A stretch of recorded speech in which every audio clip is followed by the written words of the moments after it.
Guys, டே 1 நல்லா practice பண்ணிருப்பீங்கன்னு நினைக்கிறேன். இன்னைக்கு வந்து பார்த்தீங்கன்னா டே 2 எப்படின்றத நம்ம அறிவுரை வந்து எக்ஸ்பிளைன் பண்ணுவாரு. பார்த்துக்கலாம். உங்களுக்கு எப்படி பண்ணோம் ஒன்றும் இல்லை. டே 1 நம்ம வந்து ஃப்ரண்ட் அண்ட் பேக் மூவ்மெண்ட் போயிருந்தோம். பாக்ஸிங் ஸ்டான்ஸ்ல பார்த்தீங்கன்னா நம்ம இந்த ஸ்டான்ஸ்ல இருந்து அதாவது மெஷர்மெண்ட் நீங்க எடுத்திருப்பீங்கன்னு நினைக்கிறேன். இந்த மெஷர்மெண்ட்ல இருந்து ஃப்ரண்ட்ல மூவ் பண்றது, பேக்ல மூவ் பண்றது பண்ணிருந்தோம்ல. இப்போ அதுலயே நம்ம சைட்ல மூவ் பண்றது கத்துக்கிறோம். சைட்ல பாத்தீங்கன்னா இந்த ஒரு ஸ்டெப் ரைட் சைடு மூவ் பண்ணும்போது right leg, left side move பண்ணும்போது லெஃப்ட் லெக்.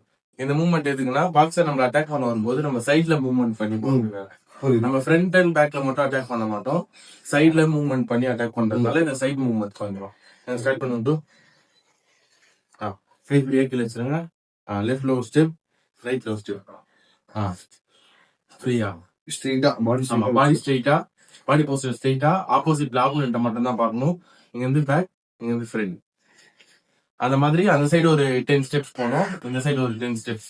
அதை ஒரு 2 days நல்லா ப்ராக்டிஸ் பண்ணீங்க அப்படின்னா நம்ம front and back movement plus பாத்தீங்கன்னா சைட் மூவ்மெண்ட் கத்துக்கலாம். அதுக்கப்புறமா நம்ம அப்பர் பாடிக்கு போலாம். கார்ட் வச்சு பஞ்சஸ் எப்படி பண்றது, அந்த மாதிரியான பஞ்சஸ்க்கு டே பை டே நம்ம வந்து ப்ராக்டிஸ் பண்ணிக்கலாம். இது வந்து உங்களுக்கு சாதாரணமா தெரியலாம், ஆனா வந்து பேஸ்மெண்ட்டே வந்து பாத்தீங்கன்னா நம்ம லெக் மூவ்மெண்ட் தான்.